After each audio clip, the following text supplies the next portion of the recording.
తాకట్లో ఉన్న మీ బంగారాన్ని విడిపించి ఆ రోజు ఆన్లైన్ రేటుకి కొంటాం. Sharma gold company. Telugu cinema పరిశ్రమకి చెప్పుకోలేనంత కష్టం వచ్చి పడింది. ఈసారి రామ్ చరణ్ అభిమాని రూపంలో వచ్చింది. ఏంటా కష్టం? జనవరి 1వ తేదీ కల్లా కొత్త సినిమా ట్రైలర్ రిలీజ్ కాకపోతే ఇక చెప్పాల్సిన అవసరం లేదు.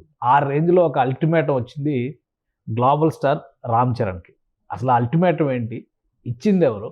ఇప్పటివరకు అల్లు అర్జున్ పుష్ప 2 సంధ్యా థియేటర్ ఇష్యూతోనే నలిగిపోతున్న పరిశ్రమకి ఈ కొత్త సమస్య ఎలాంటి కొత్త సమస్యలను తెచ్చిపెడుతుంది? ఒకసారి విశ్లేషించే ప్రయత్నం చేద్దాం. మనతో పాటు చందు శ్రీనివాస్ గారు అనలిస్ట్ ఉన్నారు. చందు శ్రీనివాస్ గారు నమస్కారం. నమస్కారం అండి. ఇండస్ట్రీకి ఈ 2024 ముగింపు అసలు ట్విస్టుల మీద ట్విస్టులు ఇస్తుంది. ఏంటి అల్టిమేటం ఏంటి? రామ్ చరణ్ గారి సినిమాకి ట్రైలర్కి ఈ అల్టిమేటంకి లింక్ ఏంటి? నేను కూడా ఇప్పుడే లెటర్ చూశానండి. అంటే 28 తారీఖు అతను లెటర్ రాశాడు. రామ్ చరణ్ భక్తుడు అని చెప్పి ఈశ్వర్ అనే వ్యక్తి లెటర్ రాసి, అంటే మేము ఎప్పుడూ ఎంతో కాలం నుంచి ఎదురు చూస్తున్నాం ఈ సినిమా కోసం. జనవరి 10 దగ్గరికి వచ్చేసింది, ఇంతవరకు మాకు అప్డేట్స్ లేవని ఆయన హృదయాంతరాల నుంచి. అంటే ఇక్కడ ఏంటంటే ఇది మరీ శృతిమించి, అంటే నేను అభిమానం పాకాన పడుతున్నట్టు ఇప్పుడు ఎట్లయితే మనం చూసాం ఇన్సిడెంట్స్, పరిణామాల క్రమాలు కూడా చూస్తే కనుక ఏది కూడా మనకంటే మన ఫ్యామిలీ కంటే గొప్పేం కాదు. అది ఆ ఆలోచన ముందుకు ఉండాలి. ఏది ఎప్పుడు వెళ్ళాలని ఆలోచించుకోవాలి. అతను రాసిన లెటర్లో ఏంటంటే, సరే 450 కోట్లు పెట్టి సినిమా తీసే నిర్మాతకి అంతకంటే టెన్షన్ ఉంటుంది కదా. ఉంటుంది కదా, డబ్బులు రాకపోతే ఉంటుంది కదా. దిల్ రాజు గారు చాలా ప్లానింగ్గా చేస్తారు. ఆయన తీసిన సినిమాల్లో వెల్ ఆర్గనైజ్డ్. ఆయన థియేటర్స్ అని ఓ రాష్ట్రాలు ఆయన చేతిలో ఉన్నాయి. ఇప్పుడు అడిషనల్గా తెలంగాణ ఫిలిం ఛాంబర్స్ కామర్స్ అది దాని చైర్మన్ అయ్యాడు, ఎఫ్డిసి. అటువంటి సమయంలో ఆయన నిన్నటిదాకా ప్రకటించలా. ఈ నెలాఖరు అంటే ఆయన రాసింది 28. ఆయన ఆత్మహత్య చేసుకోవాల్సిన పరిస్థితి అది పక్కన పెడితే, అంటే అసలు నాకు కూడా అర్థం కాలే. లెటర్లో మీరు ఎలాంటి అప్డేట్ ఇవ్వట్లేదని ఒక సీరియస్ ఎలిగేషన్ సినిమా టీం పైన. 21వ తేదీన డాలస్ లో అమెరికాలో ఒక ఈవెంట్ కూడా ఆర్గనైజ్ చేశారు కదా. కానీ ఎందుకు అంత కోపం ఎందుకు వచ్చింది ఈ అభిమానికి? ఎందుకు ఉంటుంది అంటే, డిసెంబర్లో రిలీజ్ కావాల్సిన సినిమా జనవరి పోస్ట్ పోన్ చేసేదానికి అదొక బాధ ఉంటుంది. ఆ తర్వాత క్రమంలో ఇంత మల్టిపుల్గా క్యారెక్టర్ చేస్తున్నప్పుడు, చాలా ఒక సినిమా తర్వాత ఇంత గ్యాప్ వచ్చినప్పుడు 15వ సినిమా 16వ సినిమా ఆల్రెడీ లైన్లో పెట్టారు.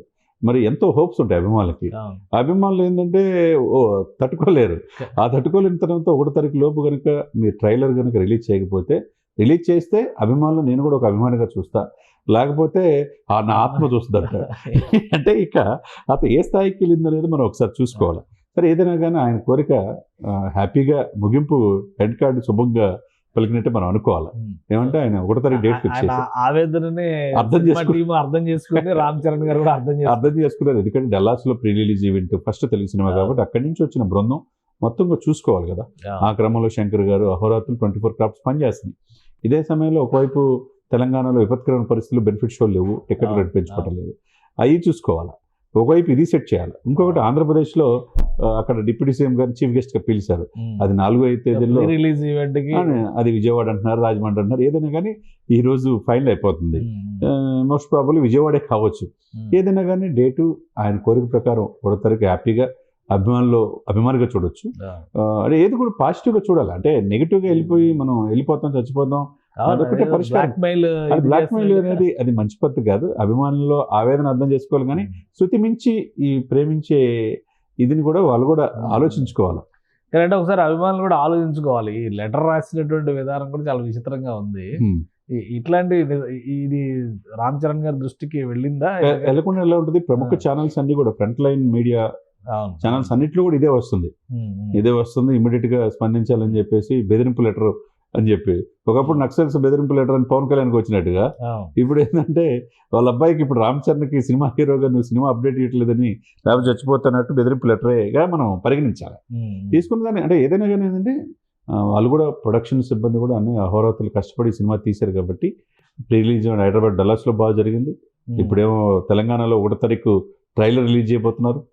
ఇంకోటి 4 కానీ 5 కానీ ఆంధ్రప్రదేశ్లో కూడా ఈవెంట్ కండక్ట్ చేస్తున్నారు. దానికి డిప్యూటీ సీఎం గారు, హానరబుల్ డిప్యూటీ సీఎం గారు చీఫ్ గెస్ట్గా రాబోతున్నాడు కాబట్టి ఆయనకి అది ఆలోచించుకొని ఇట్లాంటి లెటర్లు రాసి ఒక రకంగా వాళ్ళని ఇబ్బంది పెట్టి హీరోని ఇబ్బంది పెట్టి అది అది అనవసరమైన ప్రెషర్ క్రియేట్ ప్రెజర్ క్రియేట్ చేయాలి. అసలుకే చాలా ఇండస్ట్రీ చాలా కష్టాల్లో ఉంది. ఈ సిచ్యువేషన్స్ లో ఈ పరిస్థితులు అనేది ఎవరికి మంచిది కాదనేది అందరూ అనుకుంటున్నారు. కానీ అంటే ఈయన రాసిన లెటర్ కూడా కొన్ని ఇంట్రెస్టింగ్ పాయింట్స్ రాసిన విధానం అంటే ఒకసారి చదువుదాం మనం, ఎందుకంటే ఇదేదో అతన్ని అవమానపరచడం కాదు. కాకపోతే ఫస్ట్ చదివే ముందు ఒక విషయం చెప్పేది అంటే అభిమానం అనేది ఖచ్చితంగా గుండెల్లో ఉంటుంది. అభిమానాన్ని చాటుకునేటువంటి సందర్భాలు పద్ధతులు కూడా ఉంటాయి, కానీ ఇలాంటి బెదిరింపు లేఖలు రాయడం అయితే సబబు కాదు ఇది. బట్ వైరల్ అవుతుంది కాబట్టి ఇందులో రిప్ లెటర్ టైటిల్ పెట్టడమే రిప్ లెటర్ అని పెట్టారు. అది కరెక్ట్ కాదు. అతను రాసిన విధానం, గౌరవనీయులైన గేమ్ చేంజర్ గారికి నేను అనగా ఈశ్వర్ చరణ్ అన్న ఫ్యాన్, చింతిస్తూ రాయినది ఏమన్నా. ఈ క్రియేటివిటీ ఏదన్నా పనికొచ్చే దానిలో చరణ్ గారి కోసం మంచి కథ రాసే దానిలో ట్రై చేస్తుంటే క్రియేటివిటీ. సినిమాకి ఇంకా 13 రోజులు మాత్రమే మిగిలి ఉంది, మీరు ఏ విధమైనటువంటి ట్రైలర్ అప్డేట్ ఇవ్వట్లేదు, కనీసం అభిమానుల ఎమోషన్స్ ని పట్టించుకోవట్లేదు. ఇది అండర్లైన్ చేసుకోవాలి. ఈ నెల ఆఖరి కల్లా మీరు ట్రైలర్ అప్డేట్ ఇవ్వకపోతే, న్యూ ఇయర్ సందర్భంగా ట్రైలర్ రిలీజ్ చేయకపోతే, డేట్ కూడా ఆయనే ఫిక్స్ చేశారు. ఎందుకో మరి జనవరి 1వ తేదీ రిలీజ్ చేయాలని యూనిట్ డిసైడ్ చేసింది. బహుశా ఆయన డేట్ ఆయన లెటర్ చూస్తే డిసైడ్ అయ్యారేమో. రిలీజ్ చేయకపోతే నేను ఆత్మహత్యకు పాల్పడతానని సవినయంగా తెలియజేసుకుంటున్నాను.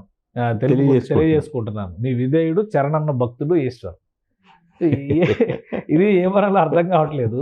అంటే ఏదైనా ఒకటి అభిమానం ఉన్నప్పుడు అభిమానాన్ని చాటుకునేటువంటి విధానాలు రకరకాలు, కానీ ఇలాగా కుటుంబాన్ని కూడా కాదని ఏదో ఆత్మహత్యలు చేసుకుంటాం అనేటువంటి బెదిరింపు ధోరణులకు దిగడం అనేది సబబేనా? అసలు ఏది కూడా శృతిమించి మితిమీరిన ప్రేమ ఇవన్నీ కూడా ఉండకూడదు.